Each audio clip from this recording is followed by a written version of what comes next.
Le polyamour est encore très rare dans notre culture. Donc on a très peu de repères, de références ou de points de comparaison. Et en même temps, c'est une orientation relationnelle qui laisse tellement de liberté que ça peut être déstabilisant au début. Pour éviter de s'y perdre, on a souvent tendance à vouloir définir des règles. Dans cette vidéo, on va d'abord parler de ses avantages et ses inconvénients, mais on va surtout chercher à comprendre pourquoi on ressent ce besoin, comment gérer les insécurités qui se cachent derrière et concilier tout ça dans ses relations.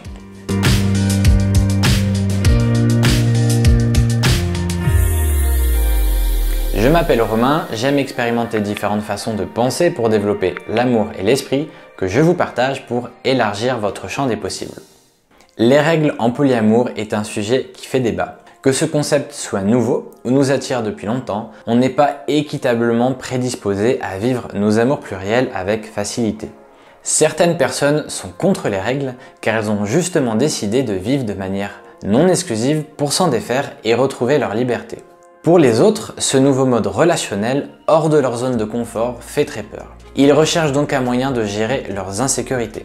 La hiérarchisation des relations en polyamour n'est pas non plus une règle, puisque vous pouvez également vivre en anarchie relationnelle. Personnellement, je ne pense pas que définir des règles soit bien ou non. On a tous des parcours, des vies et des relations très différentes qui peuvent justifier ce choix, qui peut être amené à évoluer. Vivre de manière non exclusive ne veut pas dire que vous ne devez pas avoir de règles ou que vous êtes obligé de cumuler plusieurs relations simultanément. Ça vous enlève simplement l'obligation d'être exclusif et c'est tout.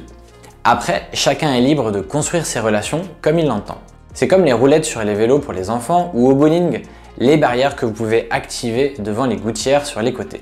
Ça permet de se familiariser plus facilement à une nouvelle expérience et de commencer à jouer même si on est novice. Donc c'est utile le temps de l'apprentissage, mais l'objectif à terme, c'est quand même de pouvoir se passer de garde-fous.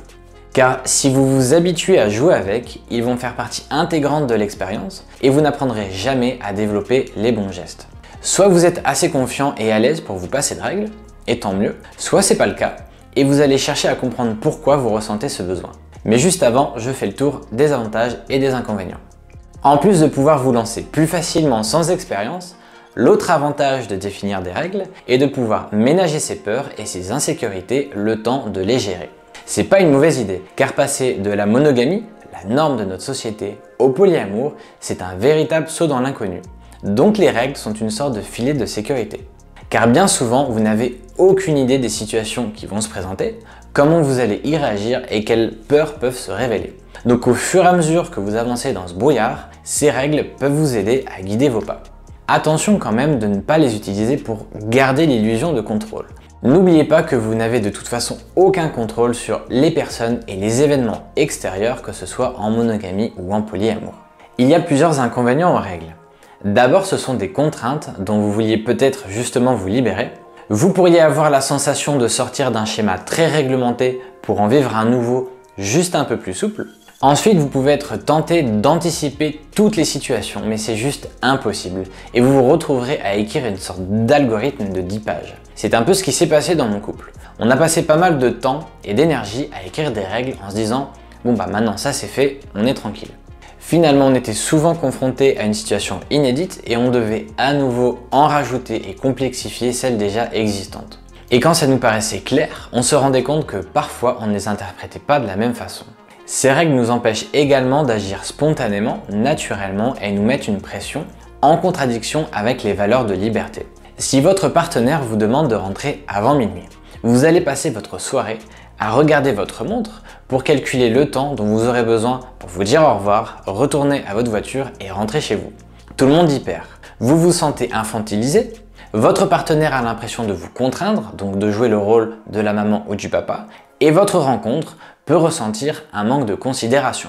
Et pour finir, je pense que si vous n'avez pas confiance en vous ou dans votre relation, vous ressentirez toujours des insécurités malgré toutes les règles. Donc la première étape est de comprendre ce qui se cache derrière. Parfois, ces règles peuvent représenter vos valeurs, vous aider à vous améliorer ou faire attention à votre santé, comme l'obligation de se protéger durant les rapports sexuels avec d'autres personnes. Mais souvent, elles sont là pour vous éviter de vous confronter à vos peurs, ce qui ne va pas faire disparaître vos insécurités. C'est comme prendre un antidouleur quand vous êtes malade. Ça atténue les symptômes, mais ça ne règle pas le fond du problème. Donc c'est pas une solution en soi, c'est simplement une aide en accompagnement d'une bonne discussion et introspection. La première question à se poser, c'est pourquoi je fais ça? Et si comme dans mon cas, c'était pas votre idée et celle de votre partenaire, ne prenez pas de décision juste pour lui faire plaisir. Si vous ressentez le besoin d'utiliser des règles pour freiner au maximum cette évolution, c'est peut-être que vous n'assumez pas encore ce choix ou qu'il ne vous convient pas vraiment. Je pense que le plus important, c'est d'être en accord, au moins en théorie, avec les possibilités et les valeurs du polyamour. Après, si la pratique vous paraît inconcevable, ça sera peut-être plus ou moins difficile pour chacun, mais c'est pas insurmontable. Vous avez beaucoup à y gagner, puisque vous allez forcément devoir surmonter des peurs qui vous gênent au quotidien. Ensuite, vous allez essayer de comprendre ce qui se cache derrière chaque sentiment d'insécurité et qui vous incite à vous protéger avec des règles. Cette intention est souvent révélatrice d'une peur, abandon, rejet, solitude, ou d'un besoin non assouvi. C'est pas nécessaire de culpabiliser pour autant, c'est une réaction normale, mais il est important d'en assumer la responsabilité. Par exemple, si l'un des partenaires ressent le besoin de limiter le nombre de sorties hebdomadaires, ça peut être lié à une réalité logistique, comme la gestion des enfants, ou à une insatisfaction dans le temps partagé en couple ou en famille. Peut-être que la quantité et ou la qualité de temps que vous passez ensemble n'est pas suffisante. Si vous en prenez conscience, au lieu de limiter les sorties avec les relations extérieures, vous pourriez d'abord en organiser pour vous. En reconsidérant vos priorités et la gestion de votre temps, cette règle pourrait alors devenir obsolète. Donc dans un premier temps, grâce à l'introspection et à la pratique, vous allez chacun identifier vos peurs, vos limites, vos insécurités et vos besoins. Au lieu d'imposer une règle sans raison rationnelle, en verbalisant ce que vous ressentez, vous permettez à votre partenaire de développer de l'empathie et de mieux comprendre vos émotions. C'est pour ça qu'on a tendance à parler d'entente. Si une règle par définition paraît rigide et figée dans le temps, comme l'exclusivité en monogamie, une entente laisse plus de place au dialogue et à la conciliation. Une fois que chaque membre de la relation s'est exprimé, vous allez pouvoir définir des ententes en fonction des limites de chacun.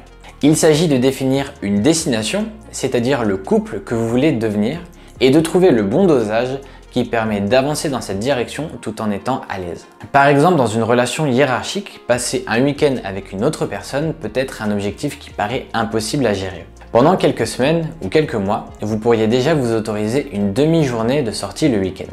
Avec ces premières expériences et une bonne communication, au bout d'un certain temps, vous allez élargir cette entente à la journée complète, puis la nuit jusqu'au week-end entier.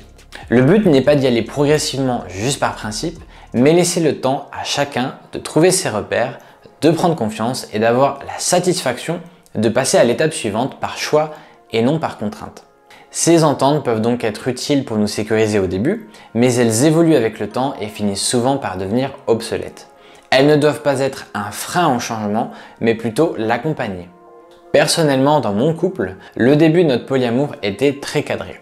Avec le temps, les règles se sont assouplies et nous nous autorisons maintenant des choses que nous pensions hors de portée il y a quelques années. Le plus intéressant est que cette évolution s'est faite sans sacrifier la qualité de notre vie de couple ou de famille. Au contraire, nous avons vraiment le sentiment d'avoir amélioré nos relations. Pour certains sujets comme la communication à propos des autres relations, vous aurez peut-être du mal à trouver un équilibre qui vous convient sans en faire l'expérience. Souhaitez-vous une communication plus ou moins transparente ou opaque et jusqu'où chacun est prêt à partager son intimité? Dans mon couple, nous avons essayé différentes approches sur plusieurs mois et maintenant nous sommes plutôt transparents. Comme quand on se raconte une soirée avec des amis. On se dit le plus intéressant et on répond aux éventuelles questions. Donc n'hésitez pas à régulièrement remettre en question et faire évoluer vos ententes pour explorer toutes les possibilités de ces relations et choisir ce qui vous convient le mieux à ce moment-là. Pour résumer, je pense que les règles ou les ententes sont souvent nécessaires au début, quand au moins l'un des membres de la relation découvre la non-exclusivité. Mais l'objectif est quand même de réussir à s'en passer. Elles ne devraient pas être considérées comme la solution, mais une aide temporaire à la résolution du problème de fond. Elles ne peuvent pas se substituer à un véritable travail d'introspection et de communication dans sa relation. Vous pouvez très bien n'avoir aucune règle dès le début, ou vivre toute votre vie avec quelques ententes qui conviennent à tout le monde, mais généralement, vous remarquerez qu'avec le temps, elles finissent presque toutes par devenir obsolètes et disparaître naturellement. N'oubliez pas que selon les personnes et les relations, ce processus d'adaptation peut être parfois long et il faut en avoir conscience dès le début. Certaines évolutions sont visibles qu'avec quelques mois de recul. Par rapport à mon expérience, j'ai compris que c'était contre-productif de vouloir mettre la pression aux autres et que si vous remarquez que la relation stagne dans son évolution, il y a très probablement un problème qui n'a pas encore été identifié. Donc soyez patient et prenez le temps de bien communiquer afin de débloquer la situation. Voilà, j'espère que ça peut vous aider. Si c'est le cas, pensez à mettre un petit pouce bleu et à vous abonner. Merci de m'avoir écouté jusqu'au bout, soyez bienveillants et prenez soin de vous.